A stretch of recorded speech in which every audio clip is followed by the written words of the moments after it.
Nosotros a esta hora seguimos con otros temas porque todos los fondos de pensiones registraron caídas durante el mes de mayo, excepto el fondo E, que ha tenido una rentabilidad del 2,93% en lo que va de este año, algo que se explicaría por las inversiones en renta fija.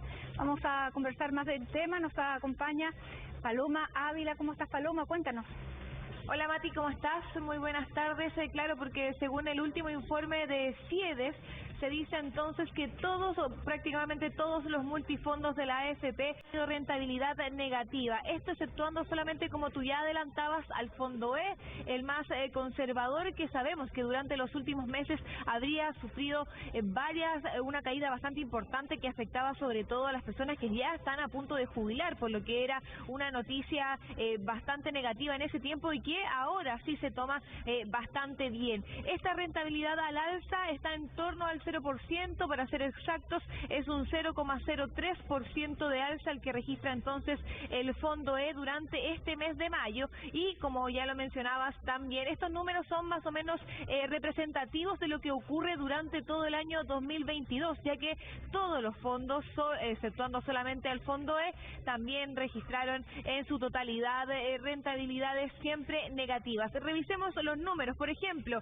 el fondo A un menos 4,11%, el fondo B un menos 3,39%, el fondo C un menos 1,90%, el D 0,74% y entonces el fondo E un alza del 0,03%. ¿Cuáles son los factores que afectaron entonces a que ocurrieran estos números durante mayo? Ya lo habíamos mencionado anteriormente, está la incertidumbre con respecto a todo lo que ocurre con la pandemia, porque si bien llevamos más de 2 años desde que se declaró esta pandemia, todavía podemos ver los efectos en la economía, están también los rebrotes, la posible nueva ola que pueda ocurrir también en nuestro país, además del mundo. Por otro lado está el conflicto de Rusia con Ucrania, lo sabemos ya también, otro de los factores que afecta a la economía, además de la incertidumbre política. De todas formas,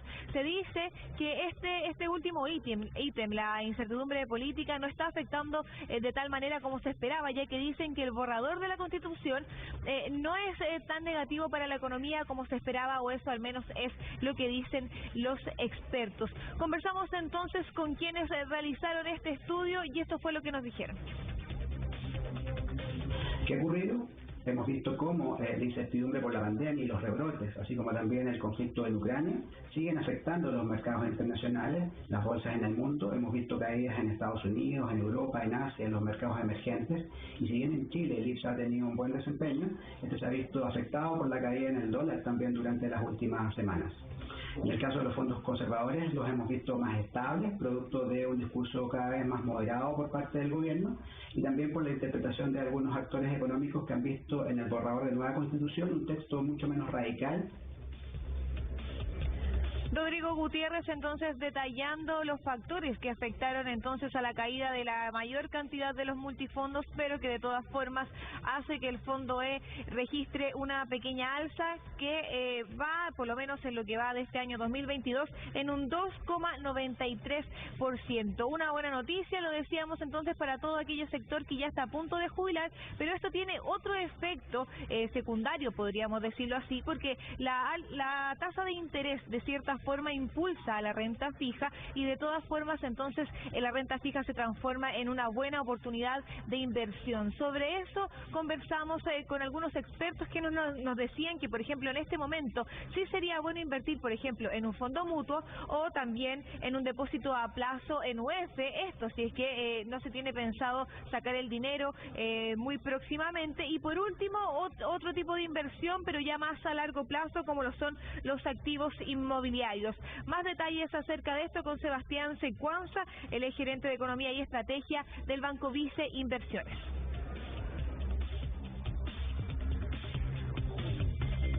Entonces, por lo menos de aquí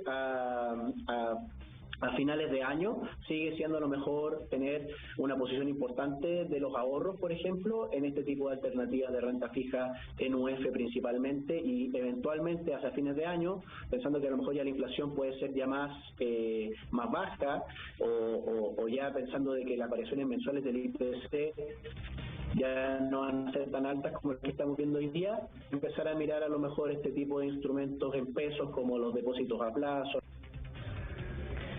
Con respecto a las oportunidades, ¿qué significa entonces esta buena rentabilidad del Fondo E? Además de estas posibilidades de inversión, también se refirió el ministro de Hacienda, Mario Marcel, quien decía que de todas formas había que mirar esto como lo que es, una proyección del mes de mayo, una proyección de lo que va del año, solamente llevamos 5 meses, y que de todas formas se lo toma como una buena noticia, pero que mira, ¿cierto?, bastante atento a lo que pueda ocurrir los próximos meses. Escuchemos.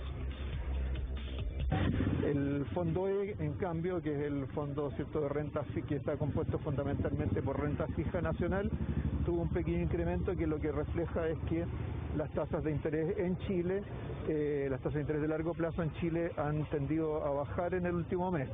Ahora, estas son fluctuaciones de un mes a otro que deberíamos entender que, digamos, es parte, ¿cierto?, de movimientos de corto plazo.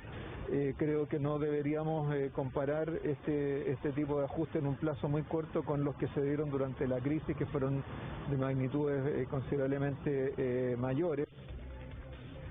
Bueno, Mati, también hay que recordar que todo esto se da en un contexto histórico de inflación, no solo en nuestro país, sino que también en el resto del mundo. Con respecto a esto, también los expertos dicen que la proyección, por lo menos para el año 2023, es un poco mejor, donde la inflación debería al menos alcanzar un 4%. Es por eso que de esta manera ellos sugieren a todas las personas que tienen la intención de hacer sus inversiones a hacerlas, como ya lo mencionábamos, en algún fondo mutuo, en los depósitos a plazo en UF, o si es que ya es una inversión más a largo plazo en un activo inmobiliario. Estaremos atentos entonces a lo que ocurra con respecto al movimiento de la rentabilidad de los fondos los próximos meses, porque como ya mencionaba el ministro, esto es algo momentáneo y de todas formas el comportamiento de los multifondos no ha sido el ideal en lo que va de este año. Bueno, así es, sin duda, otro de los temas que nos preocupan. Muchísimas gracias, Paloma, y nosotros a esta hora también nos vamos a una pausa y ya regresamos con, ya regresamos con otras noticias que están marcando esta jornada. No se vaya.